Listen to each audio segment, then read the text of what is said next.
I thought, well, I better listen to what this guy had to say. So I went to see him. And I wound up entering into Sufism, into Tasawwuf. Right? And I served him for many years. I did work for him. I did many things for him. And I learned from him, but I learned that what he was teaching me was not really Sufism. There was something missing because he wasn't teaching me. I found in his father's books a thing that said, if a person doesn't learn to pray, it's a waste of time. And this guy was not teaching us how to pray and doing things like that. And when I asked him about it, he said, well, that's secret knowledge. I said, why would they keep it secret? Why would there be, there's something funny about this. So after 3 years, I said, I can't do this because, there's something. He said, well, look, I'll tell you what. I'll give you two choices. Because once you've sworn that oath, right, you've sworn that oath, right? There's no matter who he is, you've sworn that oath. You made that oath. You can't just simply walk out on it. It's not like that. Even if the guy is a fake. There was a guy one time who was a highwayman, what we call in India a dacoit. He was a highwayman. And one time, his horse fell on him and he broke his leg. And they didn't know, in those days, how to fix things so well as they do now. And so he had a big limp. And he wasn't going to be much good as a highwayman after that. So he wondered, what should I do? And one of the guys told him, he said, you should become a sheikh. This is a Muslim country. He said, you should become a sheikh. He said, then you don't have to go anywhere, you don't have to do anything, you give advice and you do things like that, and, that'd be all right, and it's, you've already been a highwayman anyway, you just fleece the people and whatever like that, it's, we call these shopkeeper peers, So, okay, so, he was like that. And then there came to him one day, the way it is, I look around and I say, there's always in every class, there's an ardent young man. An ardent young man looking for the truth, wants the truth, really wants to find out what's real and what's not. A sincere, clean, honest one. He came, and with his whole heart he gave himself up to the sheikh, highwayman, and entered into the realm of tasawwuf. But what happened? The sheikh started getting mad at him because this boy was so pure and so clean and everything else, he made this guy look like dirt. Because his life, he was shiny. He was so good, he was shiny. And when he would sit next to the sheikh, you could see, that this guy was still a highwayman, He was still just a highway robber, posing as a sheikh. So the sheikh had to figure out how to get rid of him. Because he couldn't have him around because the discrepancy was too glaring. So he thought, and he said, okay, he told him one day, son, he said, there's, up the river from here, there's an old man who has an orchard, and he needs some help. He knew about this guy. He used to be a member of the gang. So why don't you go and help him? So, well, Sheikh giving me something to do, there's a teaching in this, So off he went up the river, Sheikh got rid of him, and the man said, what do you want? He said, I just come here to, help you with your garden. He said, I don't need any help. I don't need help. Go away. He said, no. And so-and-so told me, and then, kind of like, oh, all right, well, So he began working in the garden. And as I said, he was a very pure and clean and very shiny, young, sincere man. And people all around began to see what a good guy he was. And pretty soon he was helping lots of people in their garden, right? And everybody loved him.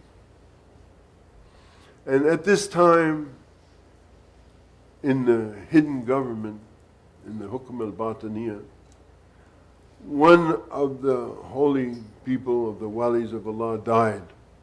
And of course they always have to be replaced by somebody else. And word had come to these people about this young man.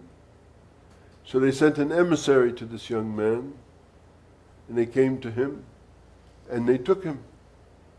And he became in very august company and so on and so forth like that, and lived a life among the most pure and holy people and so on and so forth. So you see, even if the guy is a highway robber, you never can tell that what he might tell you to do might in the end, as you see, turn out to be for the best. Right? So, like that. So this man told me, he said, look, there's this sheikh who's living over there. We were in Europe at the time. There's this sheikh living over there near Geneva. You could go to him, or you could go to, and he sat back for a second and thought, he said, you could go to Jerusalem. I had read the books of that man from Geneva. He was a great intellectual, but I really wasn't up for that at that point. There were questions about really the whole thing and so on and so forth like that. So I said, well, I'll go to Jerusalem. Go to Jerusalem. Well, I wouldn't be sitting here today if I hadn't gone to Jerusalem. I don't think. Because among the people I met in Jerusalem, of course, was Sidi Sheikh Mohammed. Right? So you see how it is. And he says, Allah says, Al-Yawm akmaltu lakum dinukum wa atmantum alaykum ni'mati wa raditu lakum al-Islam din. Today I have perfected your religion for you and completed my favor upon you and chosen Islam for your deen. So I tell the story about this in the book Exile about this, and so I wound up there with many different people, but mainly I was set upon this path that brought me, as I say, right to here. And all of this came from what? A horseback ride. See? A horseback ride, took a sleep, saw a guy in a green shirt. Guy in a green shirt told me, call this guy, this happened, that happened, that happened, this happened, and that happened, and this happened. And here I am. That's how it is. And the man I wound up with, you know, at that time, Sheikh Abdul Rahman al-Sharif, you know, I don't even know how I wound up with him. It just incidentally, I wound up with him as a sheikh because why? Because that school that I used to belong to had a silsila. Of course it had a silsila. And he was asking me about the silsila. He says, bring me in, show me your silsila. He was blind, but he said, show me your silsila. So I brought him the silsila one day and I read the whole thing off. And he read his whole thing off. And he says, look, put your hand in mine and we're in this together. Okay, all my life. Well, how you get in it, you get in it, right? And I'm in it, right? Now I'm in it, right? Now, and he says to me, now the first thing I have to tell you is forget about Sufism. Forget about Sufism. I want you to study Islam. Forget about Sufism. I don't know. I don't know.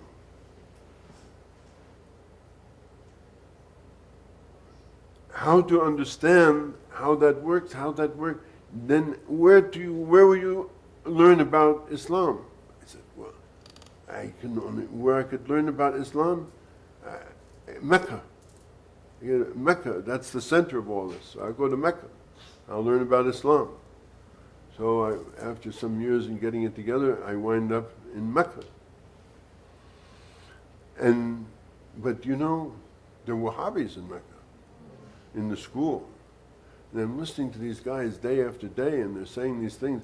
Now, I was interested, I was a wild child, in my earlier days, and, this was like, pretty dry and pretty, I don't know, and everything was like this and like that and like that and like this and like that, like that, I don't know, and so then one morning, I hear somebody calling out in the street. I'm living in Mecca, and I hear somebody go, "Ya Nuruddin! Ya Nuruddin!" Who's this? "Ya Nuruddin!" Oh, I look out the window, I see this dark guy, kind of looks like an Arab, but I don't know, who is this guy? I don't know who's this guy, but he knows me. So I said, well, I go downstairs, I let this guy in. So this guy turns out to be the next generation after the generation of a man that I studied with when I was 18 years old, 17 years old, who began teaching me about Zen Buddhism and Plotinus, and I was a teenager. And taught me about it, began opening that world up for me, right? Now, this guy had also studied with him years later, and that guy, by the way, that teacher's name was Dr. Lowe, may Allah bless him and preserve him, became a Muslim himself and made Hajj many years later. So you know how things go around. So this guy had become a Muslim, and I remember meeting him, because one time Dr. Lowe came to visit me, and he brought him and his wife with him. Have you ever heard of Islamic Text Society or anything like that? These are the people who founded it. He was in Mecca at that point working for the Hajj Research Association, and I had not found anybody to talk to for a long time. And so, wow, days we said talking and talking. He said, you got to get out of this place. I said, hey, I'm in Mecca, he said, no. He said, and he's a guy who can always figure out everything, and he's a real mover, He says, look, every year when you're a student, they give you a ticket back home, right? That's one of the nice things about it. During Hajj time, all the students, all the schools close down because they don't want more people in town, right? So it's a holiday, right? So everybody has, all the people going to school have a holiday, right? So he says, you get that holiday. He said, you talk to them and I'll talk to them because I know somebody on the inside, and we'll arrange that your ticket goes Jeddah, Cairo, New York, or Washington actually. And you go to Cairo and you go and you stay, and then I found there's this guy who's living in Cairo who I used to double date with in my earlier years with the girls that were going to Bennington College and and like that, but he's living there, and he's the oldest person I know who's been a Muslim longer, a long time. He became a Muslim, and he's living there, and he'd be glad to put you up. So, okay, go to Cairo, instead of going back to where you go to Cairo, right, and he says, would you like to go to a dhikr? I haven't been to a dhikr for years. I really like dhikr a lot. And he said, yeah, I'd like to, because there's no dhikrs in Mecca. At least they're pretty hidden, right? So then he takes me, and we go and we meet this guy, and I didn't think much of him. He's a little guy, like 5'2", 5'3", but he's intriguing and so on. And then we went to another thing. We used to, like, people go to pubs. You go from one dhikr to another dhikr to another dhikr. On Thursday nights in Cairo, there's dhikrs going on all night long, and so on and so on and so on and so on and so forth, like that.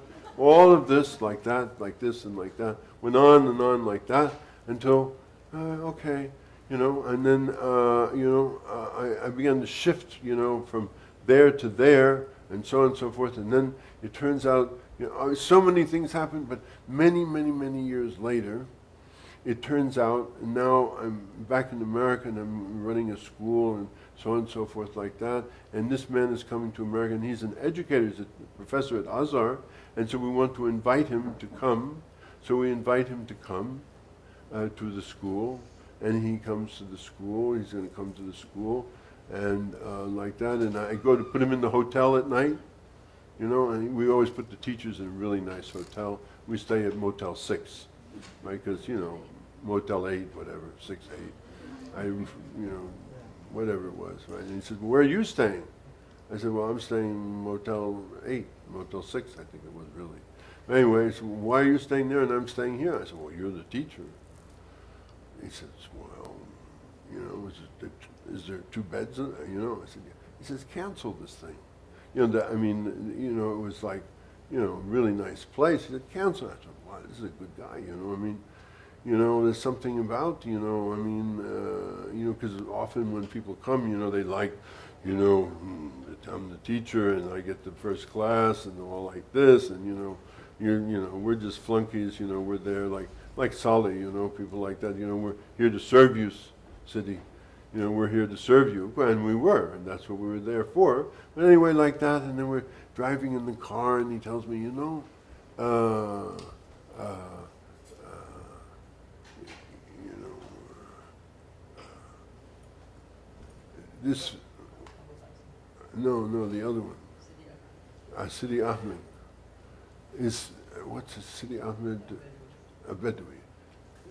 Sidi Bedoui, he tells me he's sitting in the back of the car. I said, whoa. You know, that's really something.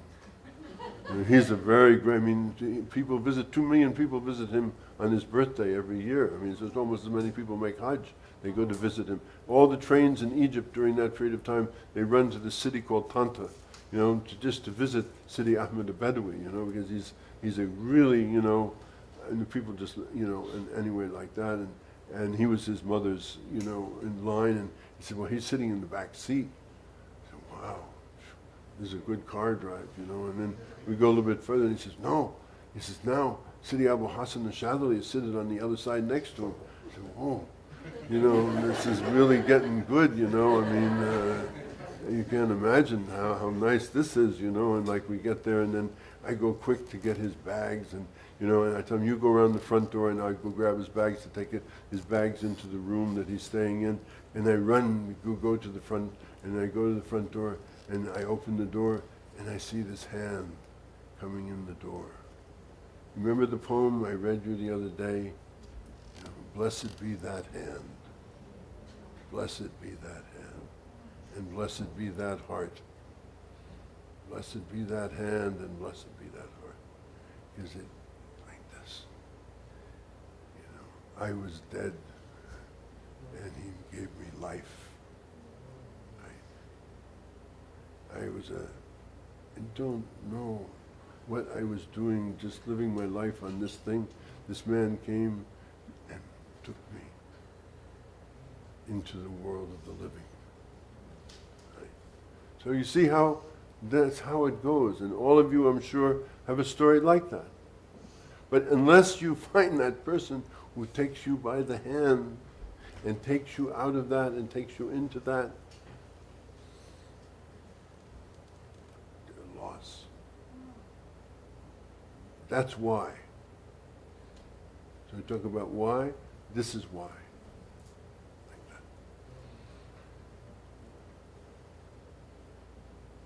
that. Allah says, surely we have sent you with the truth as a bearer of good news and as a warner.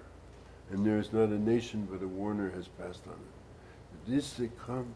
Imam Sayyuti in his Hawi Afatawi said that Al-Hakim said that the Prophet said, how many have been sent? He said 124,000 and 313.